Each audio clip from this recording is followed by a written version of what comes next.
My dear students of HHBM first year under BTEB,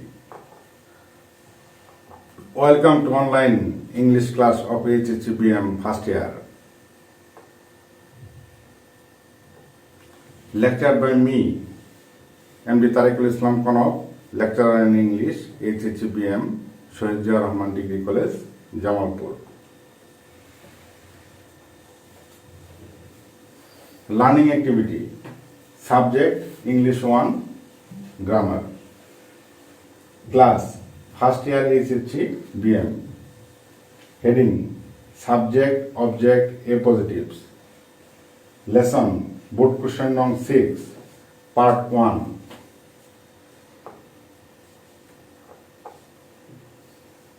Subject Bangla হচ্ছে কর্তা বা উদ্দেশ্য। Sentence structure subject, verb, object. Every sentence has 3 parts. Number 1 subject, number 2 verb, number 3 object or extension. Our today's topic is subject. Subject can be noun or pronoun. It stands on the beginning of the sentence. Definition. A subject is the person or thing that is doing an action. That means subject does something in the sentence. সংজ্ঞা, যে ব্যক্তি বস্তু বা বিষয় সম্পর্কে যা কিছু বলা হয় সেই ব্যক্তি বস্তু বা বিষয়কেই সাবজেক্ট বলে। ভার্বকে ব্যক্তির ক্ষেত্রে কে এবং বস্তু বা বিষয়ের ক্ষেত্রে কি বা কোনটি দ্বারা প্রশ্ন করলে যে উত্তর পাওয়া যায় তাই সাবজেক্ট।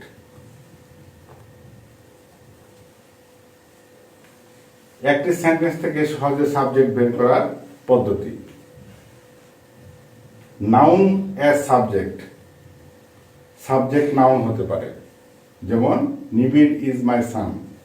নিবিড় এখানে বাক্যের শুরুতে আছে, আমরা জানি সাবজেক্ট বাক্যের শুরুতে থাকে, নিবিড়টা হচ্ছে এখানে subject. Pronoun as subject. Pronoun subject থাকতে পারে, he is 15 years old।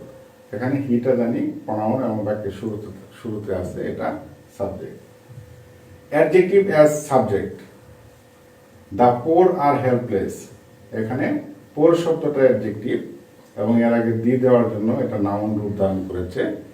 The poor এখানে অ্যাডজেক্টিভ সাবজেক্ট আকারে আছে এবং নাউনের কাজ করার জন্য এটা subject. Adverb as subject. Now is the time for reading. Now এটা সময় নির্দেশ করতেছে এবং এই শব্দটা হচ্ছে অ্যাডভার্ব, মূলত অ্যাডভার্ব, কিন্তু এখানে নাউনের কাজ করতেছে এবং বাক্যের শুরুতে থাকার জন্য এটা সাবজেক্ট। Phrase as subject. আমরা ফ্রেজ জানি যে ফ্রেজ হচ্ছে শব্দগুচ্ছ। The colour of her eyes is blue. এখানে ইজটা ভার্ব এবং ভার্বের আগের সম্পূর্ণ অংশটা এখানে সাবজেক্ট অংশ, এর ভিতরে হেড ওয়ার্ড হচ্ছে দি কালার। এখানে দি কালারের নিচে দাগ দেব, এই অংশটা হচ্ছে আমার নাউন আকারে আছে এবং এটা subject. Clause as subject. Clause মানে হচ্ছে বাক্যাংশ, যেখানে একটা সাবজেক্ট এবং একটা ভার্ব থাকে ক্লজের ভিতরে, যেমন that man is blind is known to me. এখানে ক্লজ হচ্ছে that man is blind. That ম্যানটা সাবজেক্ট, ইজটা এখানে ভার্ব এবং ব্লাইন্ডটা এখানে এক্সটেনশন হিসেবে আছে। তো এখানে এই অংশটা হলো ক্লজ অংশ এবং এটার পরবর্তীতে সরাসরি ভার্ব বসেছে ইজ নোন টু মি। তাহলে এখানে দ্যাট ম্যান ইজ ব্লাইন্ড এটা ক্লজ হিসেবে আছে, হ্যাঁ, এবং সাবজেক্ট আকারে নাউন হিসেবে কাজ করতেছে এবং এটা subject. Infinitive as subject. Infinitive মানে হচ্ছে টু প্লাস ভার্বের প্রেজেন্ট ফর্ম, যেমন এখানে দেওয়া আছে টু এর ইজ হিউম্যান। এখানে টু এর পরে এর শব্দটা হচ্ছে ভার্বের প্রেজেন্ট ফর্ম। তো টু এরটা ইনফিনিটিভ এবং এটা বাক্যের শুরুতে থাকার জন্য এটা নাউন হিসেবে সাবজেক্টের কাজ করছে। জিরান্ডের সাবজেক্ট, জিরান্ড হচ্ছে ভার্বের সাথে আইএনজি যুক্ত ফর্ম। দেখো এখানে ওয়াক, ওয়াকের সাথে আইএনজি যুক্ত হয়ে walking, walking is a good exercise. তো এখানে ওয়াকিং শব্দটা এটা জিরান্ড এবং বাক্যের শুরুতে থাকার জন্য নাউন রূপে এটা সাবজেক্ট হিসেবে কাজ করতেছে। কাজেই হ্যাঁ, আমরা বিভিন্ন রকমের আমরা সাবজেক্ট পেতে পারি, সেটা নাউন আকারে অথবা প্রনাউন আকারে। ভিন্ন ভিন্ন সেন্টেন্সে সাবজেক্ট বাক্যের ভিন্ন ভিন্ন স্থানে বসতে পারে। এখানে অর্থ অনুযায়ী যে সেন্টেন্স 5 প্রকার এই হিসেবে আমি বর্ণনা করেছি। অ্যাসার্টিভ সেন্টেন্স, অ্যাসার্টিভ সেন্টেন্সে আমরা জানি যে সাধারণত গঠন অনুযায়ী সাবজেক্ট, ভার্ব এবং অবজেক্ট যে সেন্টেন্স স্ট্রাকচারটা সেই অনুযায়ী অ্যাসার্টিভ সেন্টেন্সে থাকে। যে শুরুতে সাবজেক্ট, দ্য টিচার, এটা subject, teaches us through online. যেখানে দ্য টিচারটা নাউন এবং এটা বাক্যের শুরুতে আছে এবং এটা সাবজেক্ট। ইন্টারোগেটিভ সেন্টেন্সের ক্ষেত্রে খেয়াল করো যে will you go to college, এটা হচ্ছে ইয়েস নো কোশ্চেন। তো এখানে দেখো উইলটা হচ্ছে আমরা জানি যে অক্সিলারি ভার্ব এবং উইলের পরেই ইউ শব্দটা আছে এবং ইউটা প্রনাউন এবং এটাই এখানে সাবজেক্ট। এবং ইন্টারোগেটিভ সেন্টেন্স আরেকটা হচ্ছে ডাব্লিউএস কোশ্চেন, ডাব্লিউএস কোশ্চেন হ্যাঁ, যেমন এখানে উদাহরণ দেওয়া আছে when did he come here. এখানে হোয়েনটা ডাব্লিউএস ওয়ার্ড, ডিডটা হচ্ছে অক্সিলারি ভার্ব, হিটা হচ্ছে সাবজেক্ট। তো এখানে তোমার এখানেও হিটা আছে অক্সিলারি ভার্বের পরে। ইন্টারোগেটিভ সেন্টেন্সের ক্ষেত্রে সাবজেক্ট থাকে হচ্ছে সাহায্যকারী ভার্বের পরে। ইম্পারেটিভ সেন্টেন্স, এখানে যদি আমরা দেওয়া আছে wear mask and take service, mask পরো এবং সেবা গ্রহণ করো। এখানে সাবজেক্ট ইউ উজ্জ আছে, মানে তুমি মাস্ক পরো এবং সেবা গ্রহণ করো, এখানে ইউ শব্দটা উজ্জ আছে। তো এটা হচ্ছে ইউটা আমরা জানি সেকেন্ড পার্সন। আবার ফার্স্ট পার্সন এবং থার্ড পার্সনের বেলায় ইম্পারেটিভ সেন্টেন্সে লেট দ্বারা শুরু হয়, যেমন let him do the work. এখানে লেট মি হতে পারে, লেট দেম হতে পারে, লেট হার হতে পারে। তো এখানে এখানে লেটের পরে যে হিম শব্দটা আছে এটা অবজেক্টিভ ফর্মে আছে, কিন্তু এটাই এখানে সাবজেক্ট রূপে আছে, সাবজেক্ট হিসেবে কাজ করতেছে। অপারেটিভ সেন্টেন্সের বেলায় শুরুতে মে, মে ইউ বি হ্যাপি। এখানে আমরা জানি অপারেটিভ সেন্টেন্স শুরু হয় মে দ্বারা এবং মেয়ের পরে ইউটা হচ্ছে এখানে সাবজেক্ট। এক্সক্লামেটরি সেন্টেন্স, এটা স্ট্রাকচারটা খেয়াল করো যে how nice hour online class is. এখানে ইজটা হচ্ছে ভার্ব এবং ভার্বের আগে যে আছে আওয়ার অনলাইন ক্লাস, এটাকে নিচে দাগ দেওয়া আছে। তো আওয়ার অনলাইন ক্লাস এই অংশটা হচ্ছে সাবজেক্ট। আরেকটা অংশ দেখো যে what a beautiful girl she is. এখানে ইজটা হচ্ছে ভার্ব এবং ইজের আগের শি অংশটা হচ্ছে সাবজেক্ট। তাহলে এক্সক্লামেটরি সেন্টেন্সের বেলায় সাবজেক্ট থাকে হলো শেষের দিকে ভার্বের আগের অংশে এবং তার আগে থাকে অবজেক্ট বা এক্সটেনশন অংশটা সবার শুরুতে থাকে। হ্যাঁ, তো এই অনুযায়ী তোমার দেখতেছো যে সেন্টেন্স ভেদে সাবজেক্টের অবস্থান ভিন্ন ভিন্ন জায়গায় আছে। নেক্সট দেখো অবজেক্ট, কর্ম।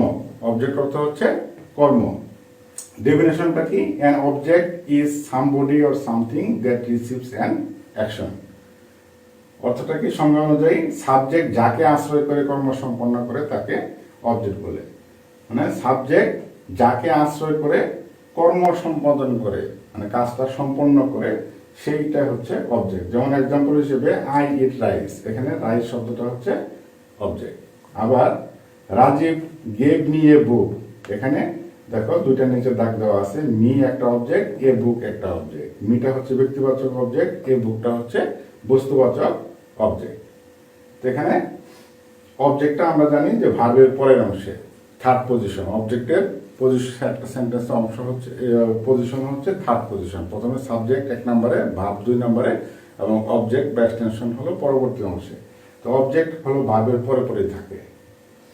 কাইন্ডস অফ অবজেক্ট, এখানে দেখো নাম্বার 1-এ দেওয়া আছে ডিরেক্ট অবজেক্ট। বস্তুবাচক অবজেক্ট থাকলে সেটা হচ্ছে direct object. He gave me a pen, এখানে হি গেভ মি, মিটা হচ্ছে ব্যক্তিবাচক অবজেক্ট আর এই পেনটা হচ্ছে বস্তুবাচক অবজেক্ট। হোয়াট দ্বারা প্রশ্নের প্রাপ্ত উত্তরটা হচ্ছে ডিরেক্ট অবজেক্ট। তাহলে এখানে ডিরেক্ট অবজেক্ট হচ্ছে বস্তুবাচক অবজেক্ট, মানে এ পেন। ইনডিরেক্ট অবজেক্ট, ব্যক্তিবাচক অবজেক্ট থাকলে সেটা হলো ইনডাইরেক্ট অবজেক্ট। তো এখানে he gave me a pen, এখানে মিটা হচ্ছে ব্যক্তিবাচক, আমাকে। তো এখানে হোম দ্বারা প্রশ্নের প্রাপ্ত উত্তরটা হচ্ছে indirect object. Retained object, passive ভয়েসে পরিবর্তনকালে দুইটি অবজেক্টের ক্ষেত্রে অপরিবর্তিত অবজেক্টটি হচ্ছে রিটেন্ড অবজেক্ট। এখানে একটা উদাহরণ দেওয়া আছে সেন্টেন্স অ্যাক্টিভ ভয়েস হিসেবে, he gave me a pen. এটাকে যদি তুমি প্যাসিভ ভয়েস করো তাহলে আমরা জানি অবজেক্টকে সাবজেক্ট করতে হয়, মিটাকে আই করলাম এবং সাহায্যকারী ভার্ব হিসেবে ওয়াজ, গিভের পাস্ট পার্টিসিপল গিভেন, এবং অবজেক্ট একটা বাড়তি অংশ হিসেবে এ পেন আছে। হ্যাঁ, এটা বস্তুবাচক অবজেক্ট আমরা পড়েছি, বাই হিম। এখানে বলা হচ্ছে যে অপরিবর্তিত অবজেক্ট, মানে তুমি মিটাকে আই করলা এবং অপরিবর্তিত থাকলে হচ্ছে এ পেন। এ পেনটা হচ্ছে এখানে রিটেন্ড অবজেক্ট। আবার তুমি যদি ওই এ পেনটাকে সাবজেক্টে পরিণত করো, a pen was given me by him, এখানে গিভেনের পরে মিটা এখানে অপরিবর্তিত আছে, মিটা অপরিবর্তিত আছে, মিটা হচ্ছে এখানে retained object. Number 4, factitive object. ভার্বের অবজেক্ট থাকা সত্ত্বেও বাক্যের অর্থ স্পষ্ট করতে যে অতিরিক্ত অবজেক্ট বসানো হয় তাই হচ্ছে factitive object. We made him chairman, এখানে উই মেড হিম এই পর্যন্ত হিসেবে সাবজেক্ট ভার্ব অবজেক্ট হয়ে গেছে, কিন্তু বাক্যের অর্থটা সম্পূর্ণ হয় না। আমরা তাকে বানিয়েছি। হ্যাঁ, কি বানিয়েছি এটা প্রশ্ন থেকে যায়। এখানে শব্দটা হচ্ছে চেয়ারম্যান। তো এখানে চেয়ারম্যান শব্দটা হচ্ছে এখানে ফ্যাক্টিটিভ অবজেক্ট, যে বাক্যের অর্থ স্পষ্ট করতে যে নাউনটা নেওয়া হয়েছে। Number 5, cognate object.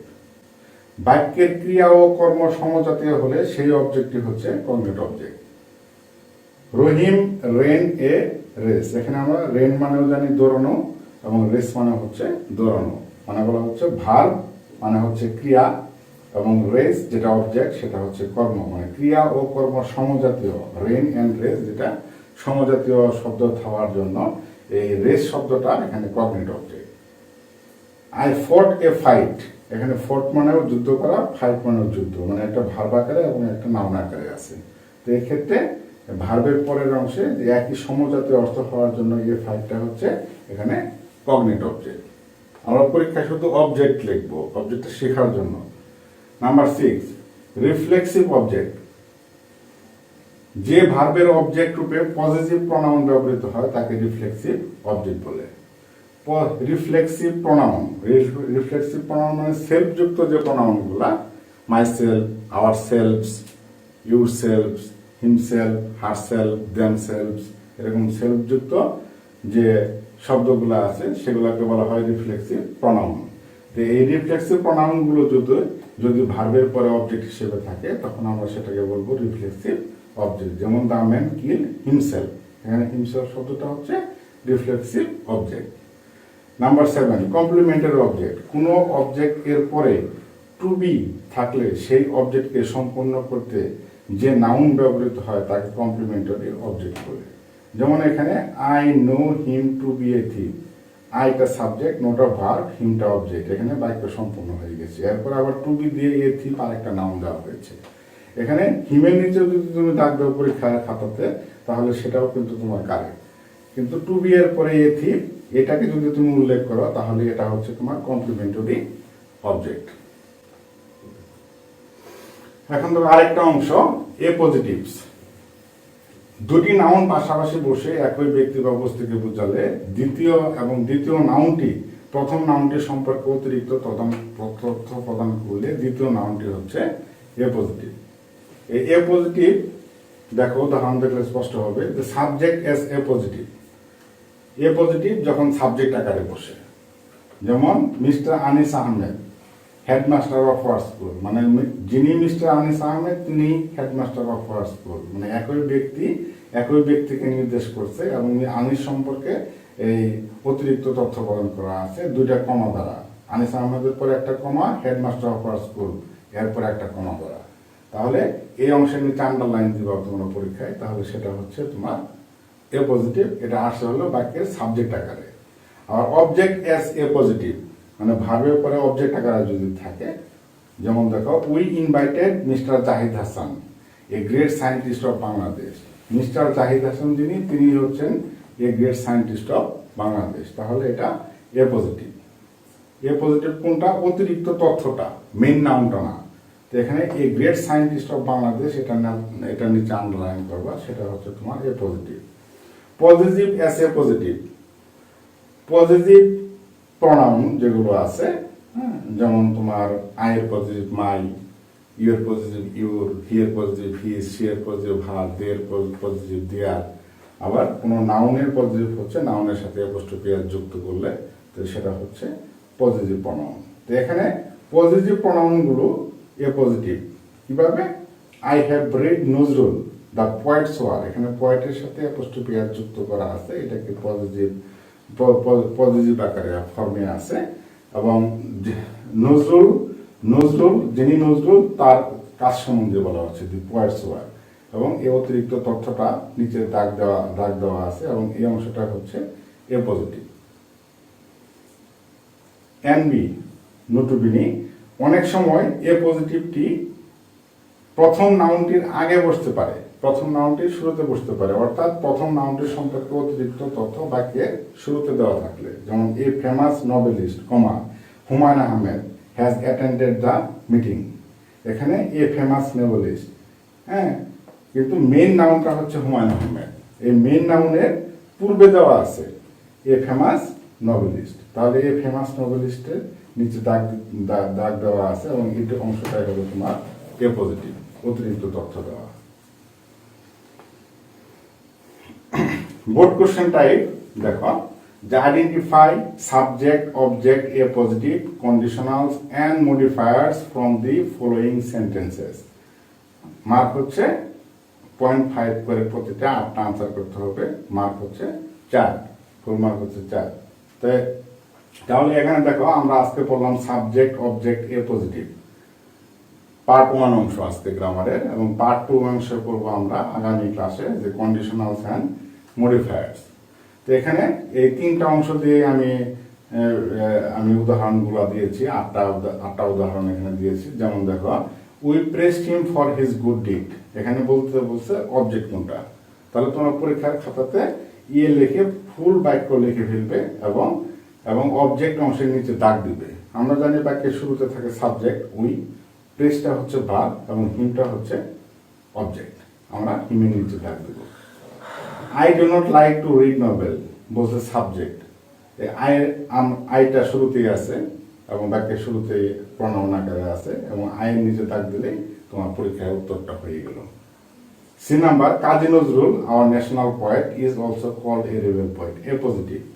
তো এখানে আমরা জানি এ পজিটিভ হচ্ছে পাশাপাশি অবস্থান দুইটা নাউনের, হ্যাঁ, এবং একটা নাউন সম্পর্কে অতিরিক্ত তথ্য প্রদান করে যে অংশটা, সেটাই হচ্ছে এ পজিটিভ। তো এখানে কাজী নজরুল ইসলাম সম্পর্কে অতিরিক্ত তথ্য দেওয়া আছে, আওয়ার ন্যাশনাল পোয়েট, এবং দুইটা কমা দ্বারা আবদ্ধ করা আছে, সাবজেক্ট আকারে বসেছে। তো এখানে আওয়ার ন্যাশনাল পোয়েটের নিচে দাগ দিলে তাহলে তোমার উত্তরটা হয়ে গেল।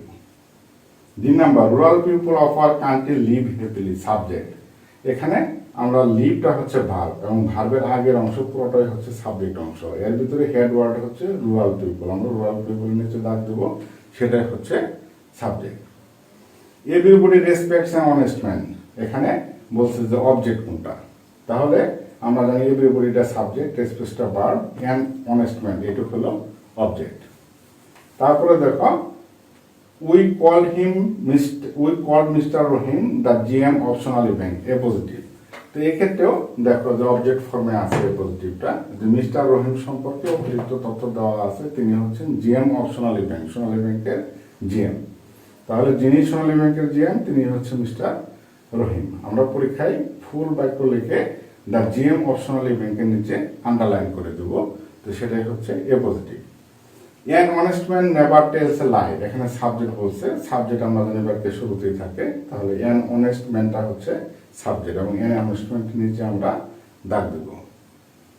এস নাম্বারে, tea was prepared by my mother, এখানে অবজেক্ট অংশ বলছে।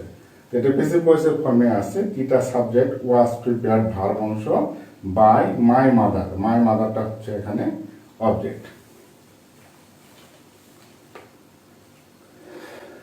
That is all for the day. Thank you for watching my class. Stay home, stay safe, stay healthy. Thank you.